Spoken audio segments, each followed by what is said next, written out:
5 things we learned from the Premier League mid-week game. So glad that Premier League is back. The international break, dross, dire, but it does give you a time to reflect. And the first thing we learned is that Arsenal are such a different side with Bukayo Saka. He is the most important player for Arsenal by a country mile. I know it's an obvious statement, but we've not seen Saka since December. It's his first game this year.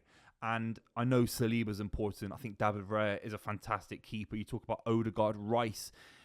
Arsenal have got a lot of quality, and they're going to have to use those guys against Real Madrid in a big way. But Bukayo Saka lifts the club in a way I've not seen, maybe since Alexis Sanchez. We're talking 10 years ago.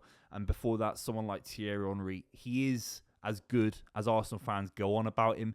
And sometimes as a neutral, I look at Arsenal, I don't realise how good some of these players are. But when Bukayo Saka came on, I know he scored a tap-in, it was a simple goal. But the way he rose the Arsenal fans, he got them out of their seat. You could hear the atmosphere. It was absolutely electric. He made other players around him more fluid, more intense. And Martinelli had a good game as well. Saka is going to be massively important for Arsenal going into the Real Madrid game. I know Gabriel got injured. They got a bit of an injury crisis. But something like seeing Saka come back is crazy how much Arsenal missed him. I feel that Arsenal 2 or 3 points behind Liverpool now. If Saka stayed fit, his goals, the drop-off, their win percentage goes from something like 64, 65% with Bukayo Saka in the starting 11 down to less than 50% when he hasn't played in the last 3 months. By far, the most important player for Arsenal. They can replace Saliba a lot easier than Saka. They can replace Gabriel a lot easier than Saka. There's no question about it. We have to talk, secondly, about Arsenal's defensive crisis going into the Real Madrid game. It's not Arteta's fault. You look at Calafiori, Timber got injured, Gabriel with a hamstring pull. That's him out for the season, you'd argue. Unless he got maybe to the Champions League final, maybe. But it's a bit of a nightmare situation. I'm looking at the Arsenal squad. If Timber isn't available, particularly for the first game against Real Madrid coming up next week, it could be Kiwior at centre-back with Saliba. It could be Tierney at left-back. Maybe Skelly at right-back. Seriously, they're that depreciated in terms of talent. Maybe one of the midfielders drops into right-back. But they're looking like they've got too many left-backs and not enough centre-backs or right-backs. Against Real Madrid, Rodrigo, Vinicius, Mbappe, Bellingham. It's going to be a nightmare situation for Arsenal. That being said, my previous point still holds up. I think Saka's so good that you could literally just park the bus, be very, very tight, very, very cautious, and give Saka small opportunities. I thought he performed well against Bayern Munich in the same round of the Champions League last season. Saka scored a fantastic goal, of course. I still think that Arsenal have got a decent chance against Real Madrid. They're nowhere near favourites, and they're nowhere near close enough to being favourites based on how big the side are.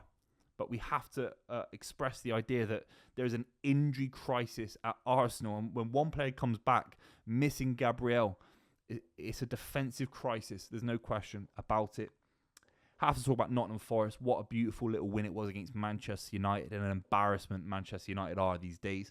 1-0. The way Man United went down was soft. Desperate at points. Harry Maguire up front in the final 5 minutes. A little bit tin pot, dare I say it. But I have to talk about Nottingham Forest. So impressed with their mentality.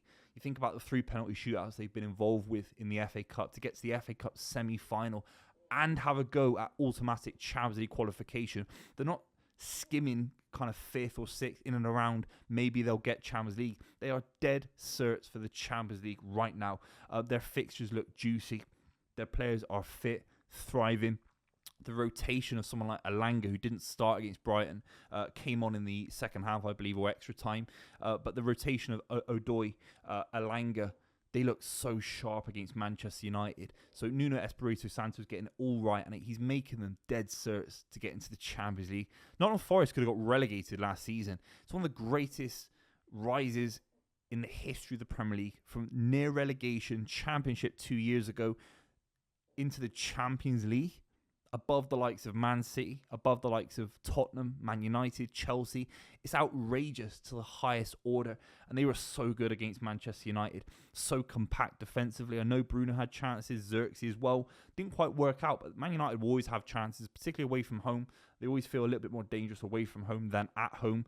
But the midfield, I thought Yates has been fantastic in the last few weeks. The two centre-backs, Murillo, Milinkovic.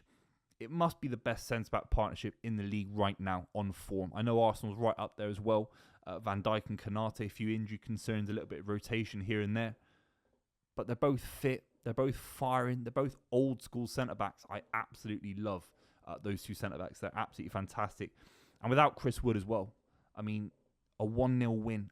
You couldn't have blamed Nottingham Forest maybe for drawing the game with the amount of quality that Manchester United have, the amount of money in that squad. A 0-0.